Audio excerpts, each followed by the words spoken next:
se félicite de ce chiffre, qui, à mon avis, n'est pas un chiffre record. On parle de 420 000 tonnes de riz réalisées cette année. Donc nous félicitons le gouvernement, mais nous considérons que ces chiffres sont très en dessous de ce que nous espérons. Si l'on tient compte du potentiel risicole du Sénégal, il faut le dire, le Sénégal, de la Casamance à la vallée du fleuve, en passant par le delta du Saloum, nous disposons de 89 000 hectares de rizières. Je répète bien, il y a 89 000 hectares de rizières.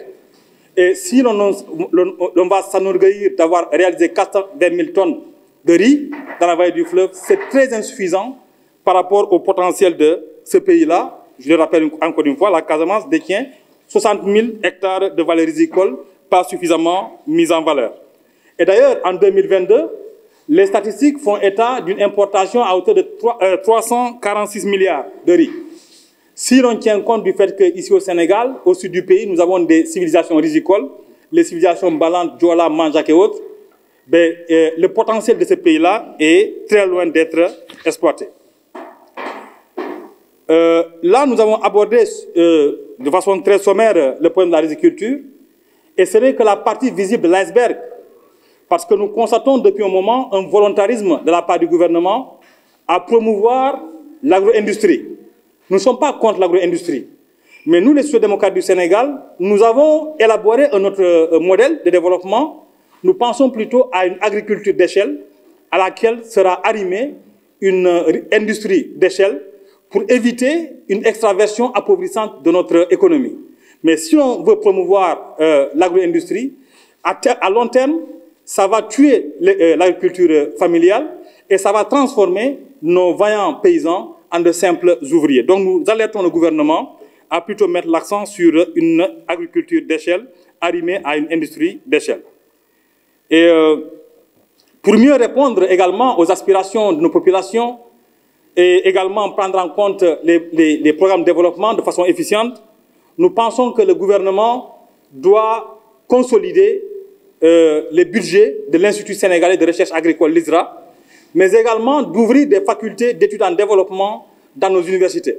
Parce que, autrement, nous continuerons à piloter nos programmes de développement à partir des schémas qui nous sont importés. Et par ailleurs, il y a un autre volet qui nous tient à cœur, nous les sociaux-démocrates du Sénégal, c'est le volet qui a trait à l'environnement, n'est-ce pas, qui est également une pierre angulaire de notre politique.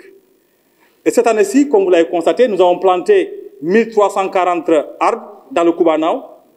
Et nous sommes très loin de ces objectifs-là que nous fixons. Et ce que nous voulons en réalité, c'est de promouvoir ce qu'on appelle l'industrie forestière durable. Au Sénégal, on est en train de mettre l'accent sur les énergies fossiles, le pétrole et le gaz. Ce n'est pas mauvais. Et encore que là, nous avons beaucoup de choses à dire. Mais nous pensons qu'il faut promouvoir l'industrie forestière qui permettra de prendre en compte les préoccupations de développement et en même temps qui va essayer de préserver les écosystèmes et la biodiversité. Donc ce que nous mettons en avant à travers ce que nous appelons l'industrie forestière durable, c'est une poursuite des objectifs développementalistes, mais également de nos besoins en écologie. Et l'année prochaine, ce que nous voulons, c'est de planter 15 000 arbres à travers le Sénégal. Déjà, nous sommes en train de préparer les pépinières. Par rapport à la pollution rizicole, vous conviendrez avec moi, comme je l'ai dit, il y a même une étude que j'ai encadrée là-dessus, pratique et politique rizicole chez les Diola de Basse-Casamance. Nous, ici, en Casamance, nous avons des civilisations rizicoles. Vous savez que l'identité Diola se conçoit aussi à travers le riz. Hein, nous avons des pratiques, c'est une civilisation, une situation millénaire de la riziculture. Donc, quand aujourd'hui, on va se vanter d'avoir fait 420 000 tonnes au niveau de la vallée du fleuve, alors que notre pays a 89 000 hectares de rizières, dont les 60 000 sont en Casamance, les 6 000 dans le delta du Saloum, mais nous disons quand même, ce n'est pas ambitieux. Donc, ce que nous voulons, c'est quoi? C'est que l'État puisse donner suffisamment de moyens aux organes, n'est-ce pas, qui encadrent les paysans. Il y avait l'ONCAD n'existe plus. Il faudrait que, donc, l'État crée une structure d'encadrement des paysans qui va former les paysans, qui va les suivre, les accompagner, mais que la nouvelle structure ne soit pas calquée sur le modèle l'ONCAD. Parce qu'à l'ONCAD, ce qu'on avait, c'est quoi? C'était une structure budgétivore. Les budgets alloués à l'agriculture, c'était pour entretenir une clientèle politique, c'était pour payer des véhicules, et finalement, les paysans qui devaient aider au développement de ce pays-là n'ont pas vu les ressources. On a vu par la suite qu'avec les politiques d'ajustement structurel, ils sont devenus démunis. Et de gouvernement en gouvernement, on a élaboré des réformes, mais qui tardent à impacter véritablement la vie des paysans. Et nous pensons qu'au Sénégal, il y aura point de développement si le monde rural est laissé en rade. Le secteur primaire et l'industrie, en réalité, sont deux, moyens essentiels du développement. Nous disons quoi? Que l'agriculture et l'élevage sont les deux mamelles nourricières de l'humanité. Et le Sénégal ne peut pas être en reste. Donc notre politique agricole, elle doit être plus ambitieuse. Nous avons la possibilité de faire plus de riz chaque année et de dépendre moins du marché mondial. Parce que quand nous dépendons du marché mondial pour importer du riz, d'abord nous posons la question, est-ce que c'est du riz de qualité? Ensuite, ça crée quoi? Ça crée une dépendance du Sénégal du marché extérieur. Et cette dépendance-là crée une extraversion de notre économie, une extraversion qui devient appauvrissante. Donc, cette jeunesse qui est la dynamique, il faut l'encadrer à aller vers la terre. Il faut que nous puissions produire ce que nous consommons et que nous consommons ce que nous produisons. Donc, il faut des politiques plus efficientes, mais également que les agronomes du Sénégal puissent vraiment faire la recherche, que le gouvernement accompagne la recherche dans le milieu. Hein, ça, c'est d'un. Pour la politique pétrolière, je ne sais pas si vous êtes satisfait par rapport à ma réponse, parce que nous comptons revenir avec beaucoup plus de détails par rapport à ce que nous proposons dans le domaine de l'agriculture. Nous disons qu'il faut une agriculture d'échelle à laquelle sera arrimée une industrie d'échelle. Une agriculture d'échelle, c'est quoi? On peut avoir l'agro-industrie qui peut être destinée à conquérir le marché mondial avec les meilleurs produits du Sénégal. On peut avoir une industrie, une agriculture moyenne, mais qui va servir les grandes agglomérations, et l'État va accompagner, mais également une agriculture de subsistance au niveau des familles, n'est-ce pas? Et qui peut être captée par une industrie au niveau des communautés rurales, une industrie moyenne au niveau des grandes agglomérations, et une industrie de pointe qui va être destinée à l'exportation. Mais tout cela nécessite de mieux réfléchir. Parce que si on ne mise que sur l'agro-industrie, mais comme je l'ai dit tantôt, on va créer de plus en plus de pauvres. Vous voyez en Inde des paysans qui se suicident. La France qui doit, disons, son essor économique durant les 30 glorieuses à l'agriculture et à l'élevage, mais aujourd'hui, il est dans une situation très difficile. Pourquoi? Parce qu'on a délaissé les agriculteurs. Quelqu'un comme José Bové avait interpellé pendant longtemps le gouvernement français, on ne l'a pas écouté.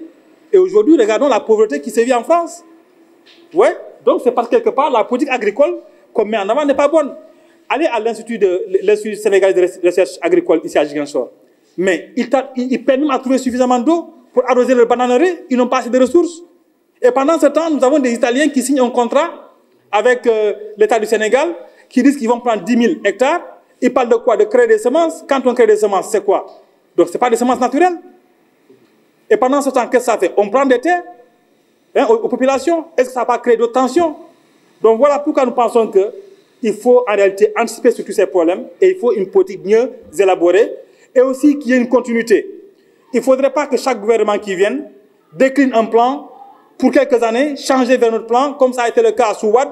On a parlé du plan REVA, du plan Goana, du plan Djahaï. Sous Macky Sall, on parle du plan Sénégal émergent avec une politique agricole mal éclairée.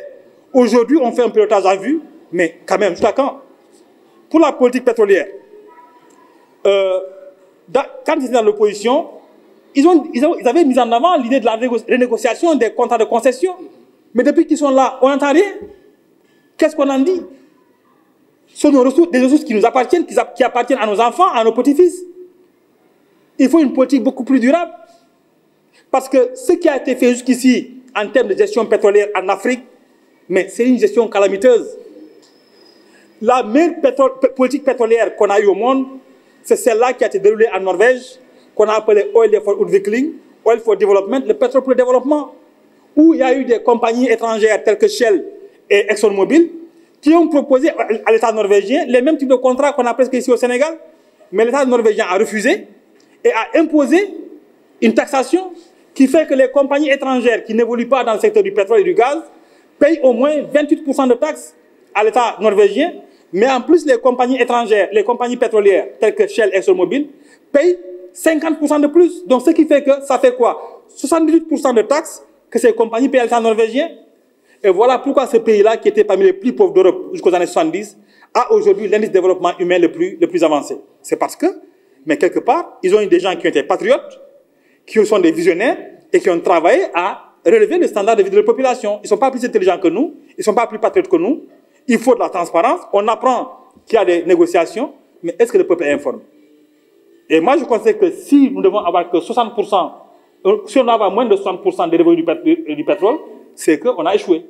Donc, il faut de la dextérité, il faut du patriotisme, et puis ne pas avoir peur d'aller en confrontation avec ces compagnies-là. Parce que sinon, c'est notre pétrole. On a vécu sans, on va vivre avec, et on viendra, on va vivre sans. Parce que les ressources fossiles, les énergies fossiles sont épuisables.